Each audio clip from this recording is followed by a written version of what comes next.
So, you think you're alone right now? Well, I've got news for you. You're not. Not even close. You're actually surrounded by trillions of invisible neighbors. Today, we're going to shine a light on this hidden world, this microscopic universe that's all around us and, yeah, even inside of us. Let's dive in. Just for a second, what if you could shrink down, like 1,000 times smaller than a single grain of sand? What do you think you'd see? Now, this isn't just some sci-fi question. It's a real question that has pushed scientists for hundreds of years. And the answer? Well, it's way stranger and more amazing than you can probably imagine.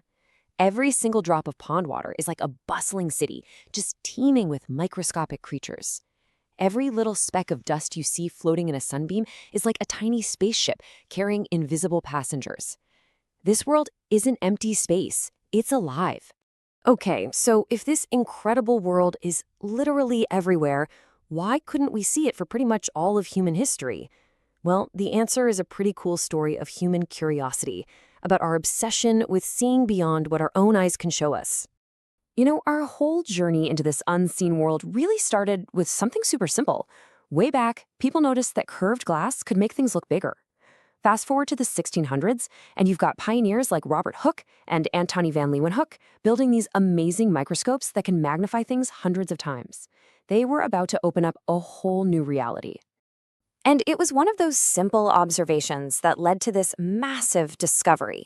In 1665, this brilliant guy, Robert Hooke, was just kind of messing around with his new microscope. He decided to look at a super thin slice of cork, from a bottle stopper, and what he saw, it was just astonishing. And that little piece of cork, something you wouldn't even think twice about, it actually held the key to understanding the structure of all life itself. So under his microscope, the cork looked like a honeycomb, this whole network of tiny empty boxes. And these little boxes reminded Hooke of the small rooms, or cellula in Latin, where monks lived in a monastery. So he called them cells. He had absolutely no idea at the time, but he had just given a name to the fundamental building block of every living thing. After Hooke's discovery, it was like the floodgates opened. Scientists all across Europe started grabbing their microscopes and pointing them at literally everything they could get their hands on. And you know what? They all kept seeing the same thing. Didn't matter if it was a leaf, a piece of skin, or a drop of blood, everything was made of these tiny things called cells. It's such a simple but really powerful idea, right? Just like a house is built from individual bricks, all living things are built from individual cells. This became like the central idea of all of biology. And this isn't just for plants. I mean, from the tiniest little amoeba to the gigantic blue whale, every single living thing on this planet is made of cells. It's the one rule that connects all of life. But finding out about cells, that was just the beginning. The microscope was about to show us something even more mind-blowing. Entire worlds, just packed with life, all inside a single drop of water. These were the microbes.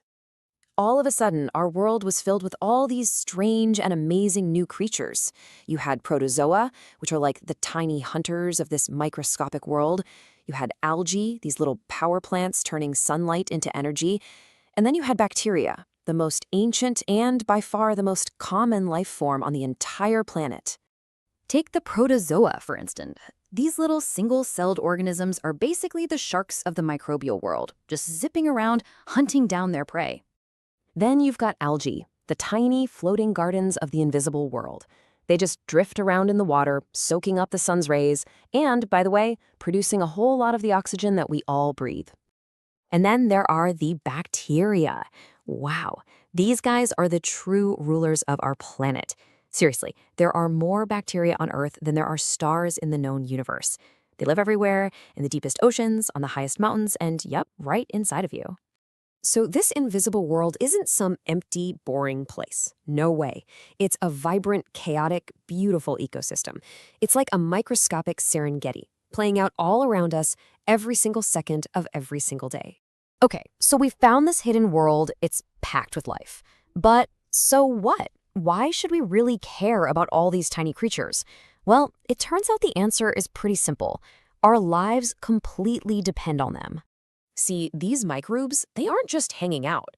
They are the essential engineers of our planet. They're like this massive, silent workforce that keeps the entire ecosystem running smoothly.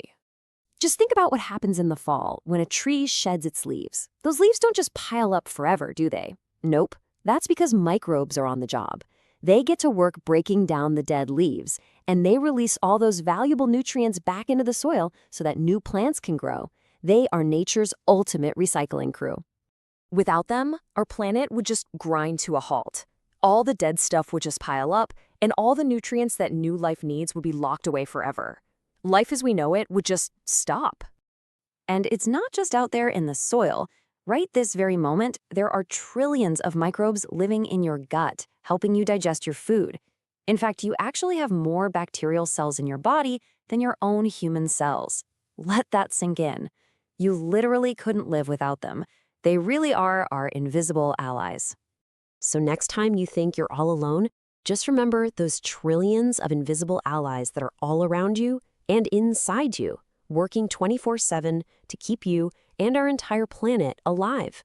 The world is a much more crowded and, honestly, a much more incredible place than you ever